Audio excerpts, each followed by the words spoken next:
Ainda de pé, pega a sua Bíblia, Deuteronômio, capítulo de número 5, versículo de número 29. Quero preparar o teu espírito para nós participarmos da Santa Ceia nesta manhã.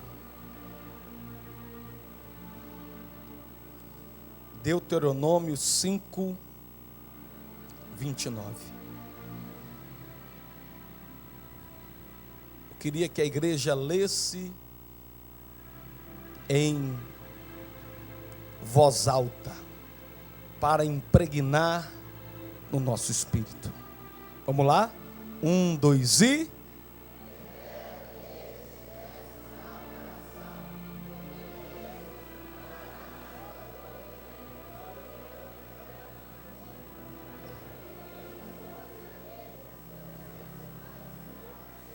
Amém? De novo, vamos lá, 1, 2 e... Quem me dera que deles tivessem tal coração, que me temessem e guardassem todo o tempo todos os meus mandamentos, para que bem lhes fosse a eles e a seus filhos para sempre. Agora, Tiago, capítulo 1, versículo 22.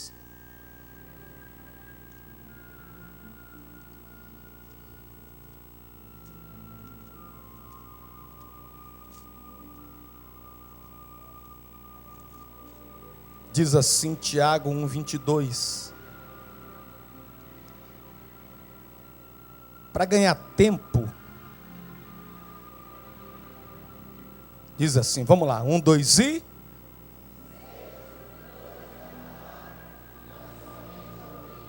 De novo, vamos lá.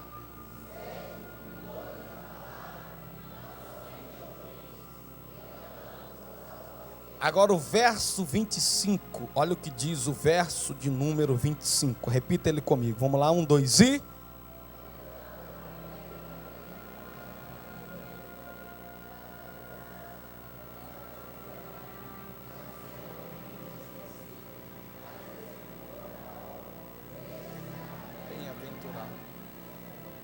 Agora o último, João, capítulo de número 14, versículo de número 15. João capítulo 14, versículo de número 15. Vamos lá, 1, 2 e... De novo, vamos lá.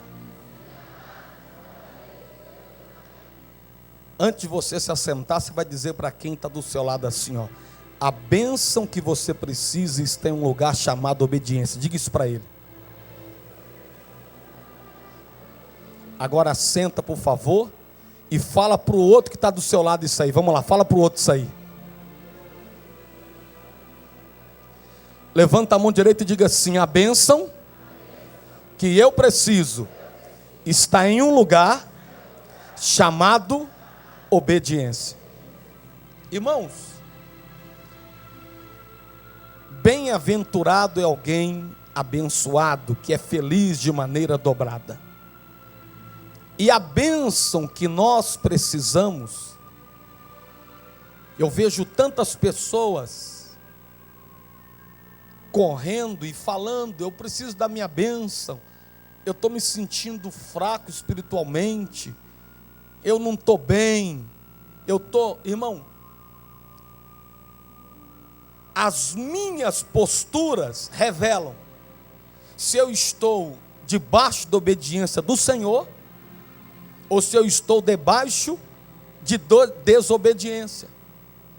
Quando eu digo que eu estou fraco espiritualmente, eu estou dizendo, eu estou desobedecendo a Deus. Quando eu digo, eu estou frio, na verdade eu estou dizendo, eu estou desobedecendo a Deus. Pastor, mas eu conheço a palavra. Querido,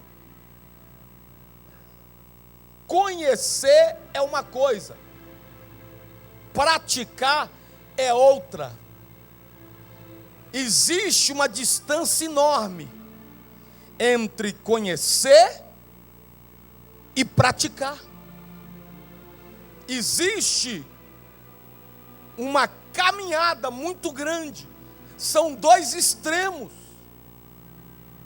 E eu estava estudando, e Deus me mostrou homens e mulheres que conheciam a palavra, porém, mesmo com todo o conhecimento, mesmo com todo o ensino, mesmo com todo o estudo, eles não praticaram a palavra. E o que aconteceu? A falta da prática os conduziram a um caminho de dor. Primeiro exemplo, o que é que no caminho da desobediência a gente encontra? Número 1, no caminho da desobediência nós encontramos prazeres que vão nos arrancar da presença de Deus. Sansão, ele desce em Tima.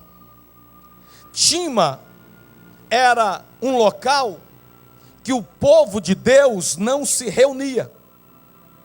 Mas quando ele desceu em Tima, ele pensou assim: eu tenho certeza de quem eu sou, então nada vai me abalar.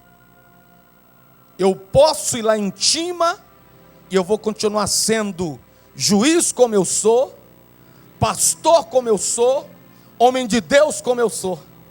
Sabe o que Sansão fez? Ele pagou para ver. E quando ele desce em Tima, ele nunca mais volta a ser quem ele era. Lá em Tima, ele se apaixonou por uma mulher que não era Dalila. Só foi o início da destruição dele. Lá em Tima, ele encontra prazeres carnais. E sabe qual foi o resultado? Sansão nunca mais voltou a ser quem um dia ele já havia sido no reino de Deus. Que eu e você possamos entender que a desobediência nos conduz a experimentar coisas que vão tentar nos prender, de maneira que a gente vai até tentar voltar, mas muitas vezes nós nunca mais seremos os mesmos. Diga para o seu irmão: cuidado para você não descer em Tima. Bebe aí um pouquinho. Olha, eu vou beber, mas eu tenho controle do que eu faço. Eu sou de Deus. Beber um pouquinho, desceu em Tima. É perigoso nunca mais voltar a ser o que era. Só uma noitada, o que tem? Desceu em Tima. É perigoso nunca mais voltar a ser quem era na presença de Deus. Só uma balada, só uma música, só uma festa, só um GV folia, só uma festa dessa, desceu em Tima, irmão, é perigoso nunca mais conseguir recuperar e voltar a ser quem era na presença de Deus. Deixa eu contar para você uma experiência minha. Eu não pago para ver. O que é pagar para ver? Deixa eu tentar, e mesmo assim eu vou continuar firme com Deus. Diga para o seu irmão: não pague para ver. Sansão, ele achou que ele era muito forte. O apóstolo Paulo disse: aquele que está de pé, cuide para que não caia. O caminho da desobediência me conduz a tomar essas atitudes. Número 2, o caminho da desobediência me leva para o inferno. Judas foi escolhido por Jesus, Mas ele traiu Jesus, desobedeceu Jesus e perdeu a salvação. Terceiro exemplo, tragédias. Jonas, ele entra no navio. Deus falou para ele: você vai para Nínive. Ele disse: não, eu vou é para Tarsis. Querido, você vai por esse caminho. Não, Senhor, eu vou por outro caminho. Qual foi o resultado? Todos que estavam naquele barco, naquele navio, estavam sendo destruídos por causa da desobediência de Jonas. Cuidado com quem você está convivendo. Cuidado para quem você está vendendo os ingressos do seu barco. Porque às vezes chega alguém no seu barco para afundá-lo. Cuidado. Deus te chamou para servi-lo. Deus falou assim: Moisés, você vai fazer a minha obra. Deus preparou Moisés 40 anos no deserto. Depois mais 40 anos vivendo no palácio. E aí sabe o que Moisés disse? Eu não vou mais fazer o que o Senhor mandou não. Deus falou assim: Moisés, eu vou te matar. Está na Bíblia. Mas peraí, pastor, Deus mata alguém? Irmão, Deus é misericordioso, mas não esqueça que Ele é justo. Deus fez um quebra-cabeça para manter Moisés vivo. Vocês conhecem a história? Menino, todo mundo, Faraó queria matar. Deus vai lá, prepara um cesto, põe Moisés, ele entra no rio. A filha de Faraó pega o Moisés, cria ele. Moisés cresce e Deus fala: Moisés, eu fiz um quebra-cabeça, eu montei uma estrutura para você ficar vivo, para você fazer a minha obra. Agora você não quer fazer não? Eu vou te matar, Moisés. Irmão, o caminho da desobediência, ele leva a tragédias, ele leva à morte. Quer ver outra coisa que eu estava aprendendo? O caminho da desobediência, fala comigo, gera dúvida. Quando eu estou na obediência, eu sei o que eu quero, eu tenho convicção. Mas quando eu entro na desobediência, eu fico cheio de dúvida. Os hebreus duvidaram, e Deus falou: para cada dia de dúvida, eu vou dar para vocês 1 ano de sofrimento. Foram 40 dias duvidando, e aí então eles passaram 40 anos sofrendo. Para cada dia de dúvida, vem 1 ano de sofrimento. Eu estou mostrando aqui 4 exemplos de homens de Deus que saíram da rota da obediência.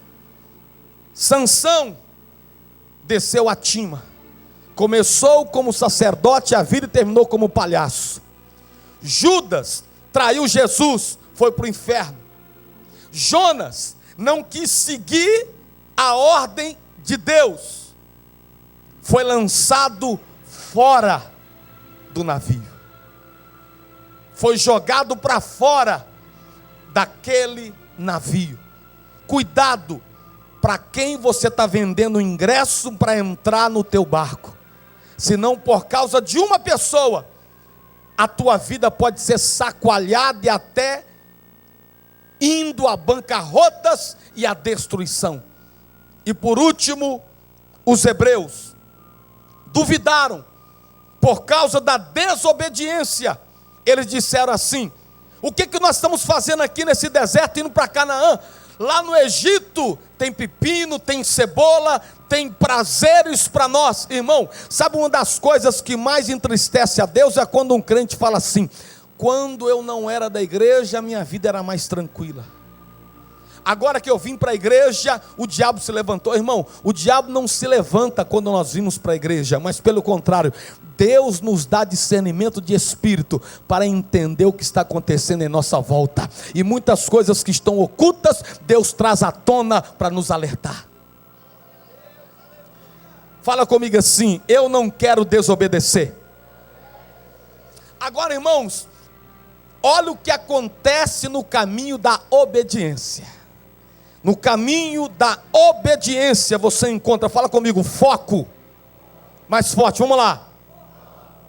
Foco é uma coisa que muda a nossa vida. Um homem que tem um relógio, ele sabe que horas são. Mas se ele tem 2 relógios, ele nunca sabe a hora que está certa. Ele tem que ter foco. É um relógio.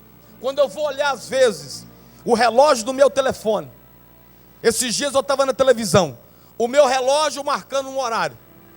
Aí eu olho no telefone, o relógio do telefone marcando outro horário.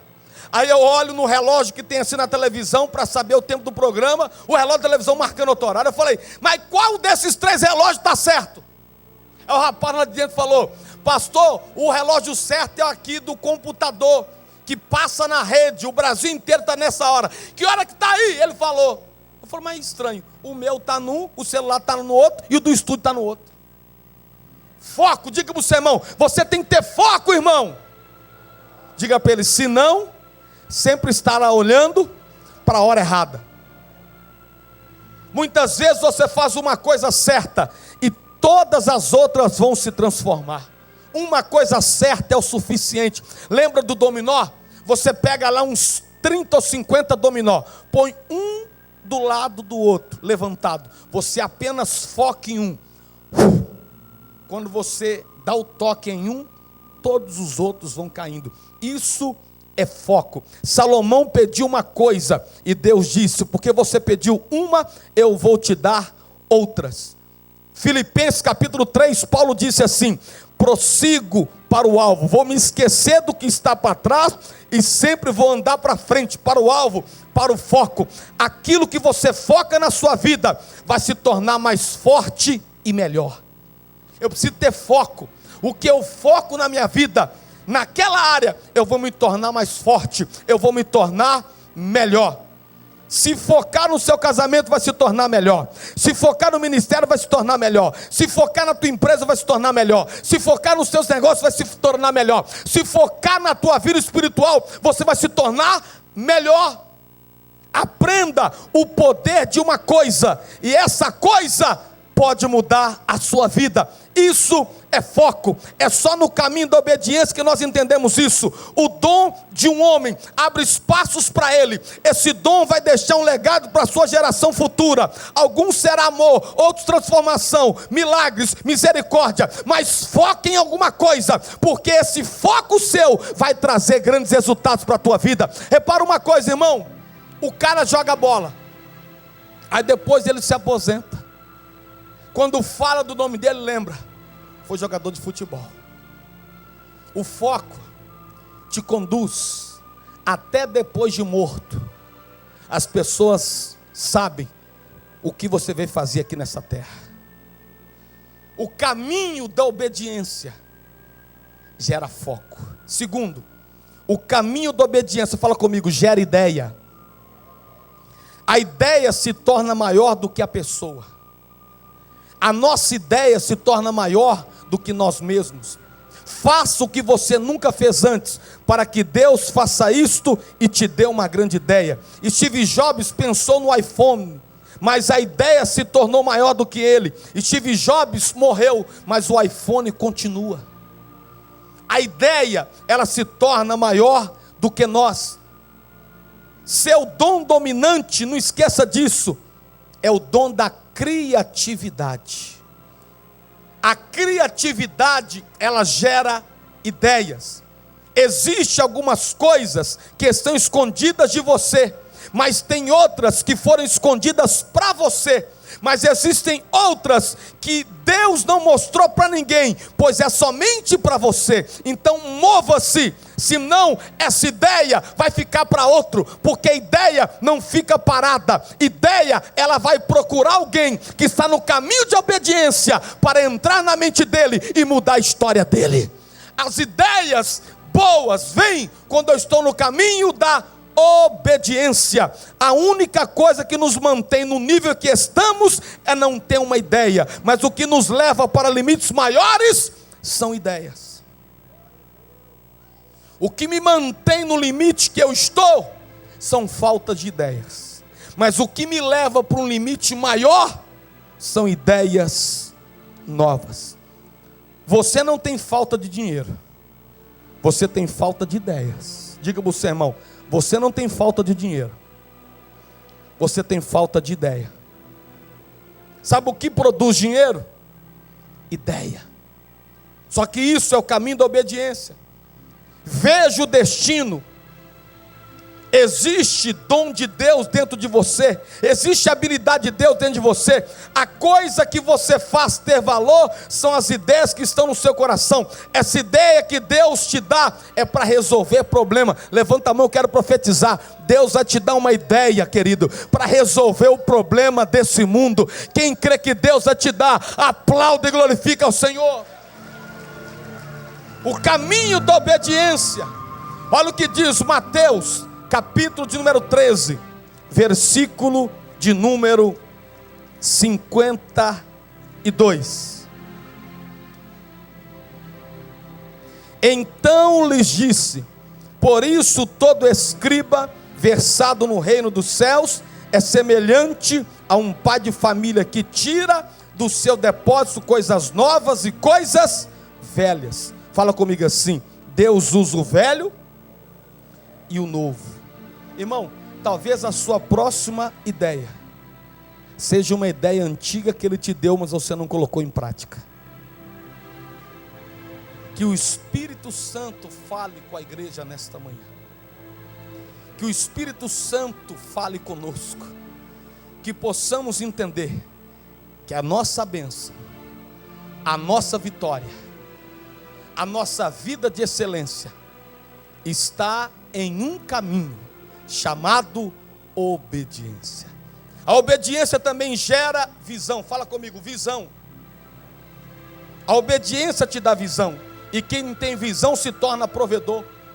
A visão te transforma em um provedor. A palavra provedor significa que vê antes. Deus, Ele vê antes da necessidade. Deus, Ele nos conduz a esse nível. Como a pessoa constrói um carro e já coloca no carro o ar-condicionado, sendo que nem calor está fazendo, ela não espera o calor chegar, não, já coloca o ar-condicionado lá. Isso é visão. Isso é enxergar antes que a necessidade venha. Quando Deus te dá uma visão, é como um binóculo divino que permite você ver de perto algo que está distante, mas se você vê, não vai ser criado, já foi criado. A visão te dá um binóculo, irmão. O que é o binóculo? Você enxerga a lua, está longe, mas parece que ela está perto. Você enxerga algo distante, parece que está longe, mas Deus, Ele vem, ó, traz para perto. Pastor, como é que eu vou ter visão? É só no caminho da obediência. Como é que eu vou ter visão? É somente no caminho. Pastor, mas eu já entendo, eu já conheço a palavra. Me mostra os seus resultados que eu vou ver se você conhece a palavra, se você pratica. Porque conhecer é uma coisa, praticar é outra, bem diferente. O homem cego veio a Jesus e ele perguntou: o que queres que eu te faça? Ele disse: eu quero ter visão. Tudo começa quando você pode ver, pois assim você poderá ser. Se não vê melhor, não poderá ser melhor. A bênção que nós esperamos está em um lugar chamado, fala com vida, igreja, chamado. O Espírito Santo vai trazer visão de águia para todos nós. Quem recebe, bate palma e dá glória. Quarto, a obediência nos faz ter luz e brilhar. Fala comigo, o brilho do Espírito Santo. No começo Deus disse: haja luz, e mudou o ambiente. O Espírito de Deus pode estar pairando na sua vida, e ela pode estar sem forma e vazia, mas até que a luz de Deus venha sobre ti. Pastor, como é que eu atraio essa luz de Deus? Quando Ele disse: haja luz, houve a luz e começou a brilhar. A luz foi designada para brilhar, e ela vai criar uma plataforma para ser vista. As pessoas verão quem você é, e também ouvirão quem você é. Você nasceu para fazer a diferença. Você não nasceu para estar na média, não, querido. Existe a curva de Bell. A curva de Bell é medida em 3 aspectos do ser humano: ridículo, medíocre e fora de série. É a curva de Bell. Ridículo é quem está à esquerda, medíocre é quem está na média, e fora de série é quem está numa outra condição. Deus não quer que a gente seja ridículo. Deus não quer que o povo dele esteja na média. Eu não sou melhor do que ninguém, não sou pior do que ninguém, estou na média. Não estou morando bem não, mas tem gente pior do que eu. Já viu que a pessoa que está na média, ela se nivela por baixo. Diga para o seu irmão: Deus não quer que você se nivele por baixo. Não, Deus quer que você se nivele por cima. Aí, na média, mas existe os fora de... O que é os fora de série? Os fora de série são aqueles que fazem a diferença. A luz é destinada para brilhar nas trevas. Os insetos são atraídos pela luz. Por isso, quando você tem luz, os demônios tentam atacar. Por isso, quando você tem ideias, os demônios se levantam. Por isso, quando você tem visão, Satanás quer roubar a sua visão. Por isso, quando você verdadeiramente tem foco, Satanás quer roubar o seu foco. Mas não se preocupa não. Você nasceu não para ser ridículo, medíocre, mas Deus te criou para você ser fora de série. Trilhe o caminho da obediência, pratique o caminho da obediência, que coisas grandes do Senhor virão para a nossa vida, irmão. Quarto e último, fala comigo: unidade. O caminho da obediência gera unidade. Salmo 133.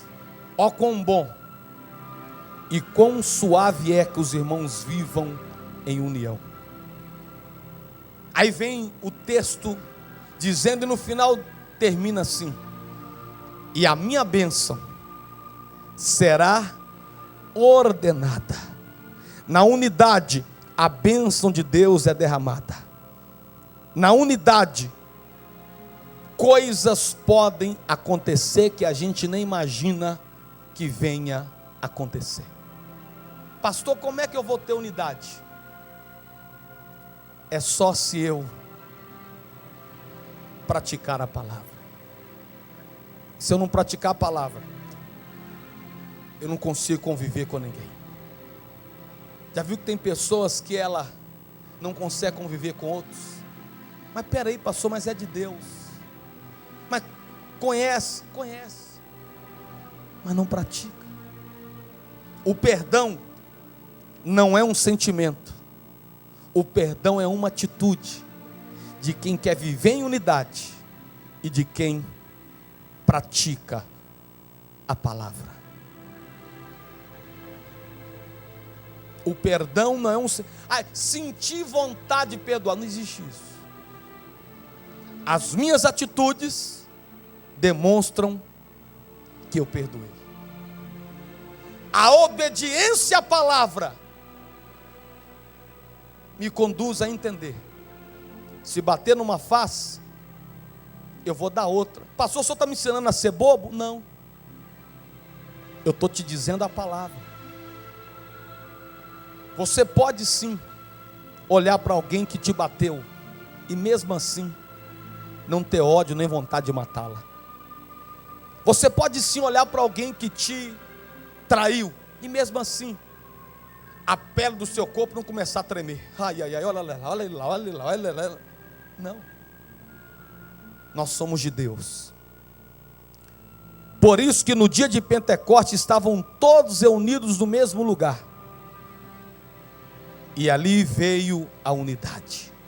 Aqui entra a importância das células, dos grupos de relacionamento. É muito importante você se relacionar com outras pessoas da igreja, não ficar sozinho. É muito importante isso. Pastor, mas eu não me relaciono bem com ninguém. Isso vai mudar a partir de hoje. No caminho da obediência, tem vitória, tem bênção, tem milagre. O caminho da obediência nos leva a ter foco, nos leva a ter ideias, nos leva a ter visão, nos leva a ter luz e nos leva a andar em unidade. Que eu e você saiamos aqui desta manhã dispostos a não apenas ouvir, conhecer, mas acima de tudo, praticar a palavra poderosa de Deus. Quem recebe, diga assim: Senhor, me ajuda a praticar a tua palavra. Curve a tua cabeça, por favor.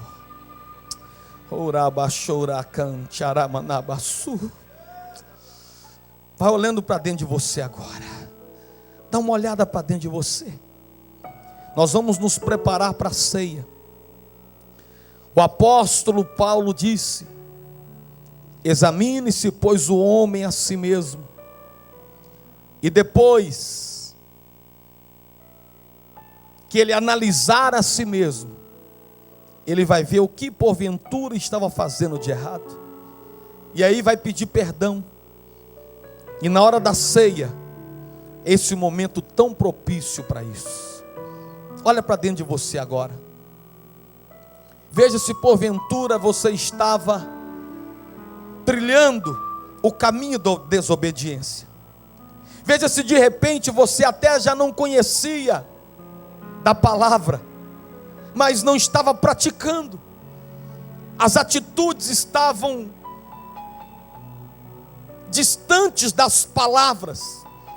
O que você andava fazendo não estava condizendo aquilo que você conhecia. Talvez você procurou alguém para tirar satisfação, para discutir, e esqueceu que se bater numa face tem que dar outra.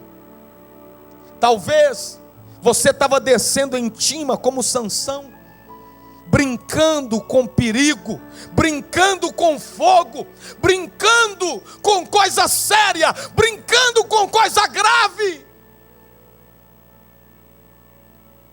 Senhor, fala conosco nesta manhã.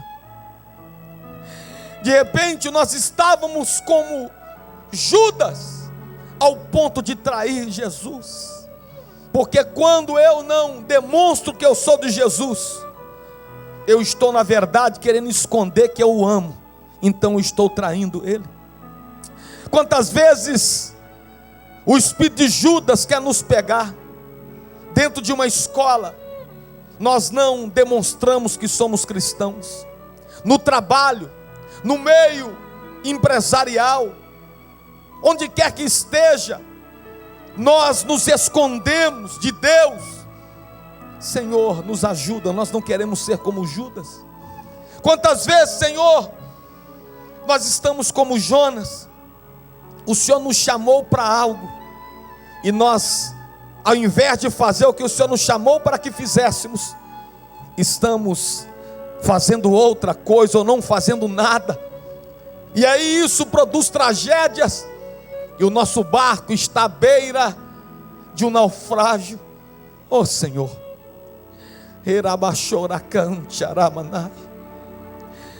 o Senhor disse: Moisés, eu vou te matar, Moisés, porque você não está fazendo o que eu pedi que você fizesse. Quantas vezes, ó Deus, nós estamos mortos, não fisicamente, mas emocionalmente, espiritualmente, intelectualmente, porque nós estamos fugindo daquilo que o Senhor propôs que nós fizéssemos do teu reino. Oh Senhor, nós não queremos duvidar como os hebreus, porque para cada dia de dúvida nós teremos um ano de sofrimento. Nós queremos trilhar o caminho da obediência, porque a obediência gera foco, o foco gera ideias, ideias gera visão, visão nos conduz a ter luz, e a luz nos coloca no caminho da unidade. Fala conosco, Senhor, que esta seja uma ceia inesquecível, em nome de Jesus.